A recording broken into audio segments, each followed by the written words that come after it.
नमामीशमीशाननिर्वाणरूपम्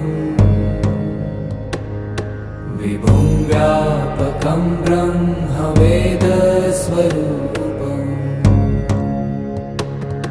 निजं निर्गुणं निर्विकल्पं निरीहम्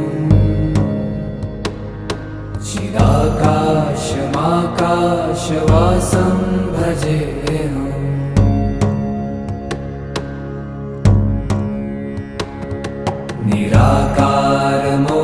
निराकारमोङ्कारमूलं तुरीयम्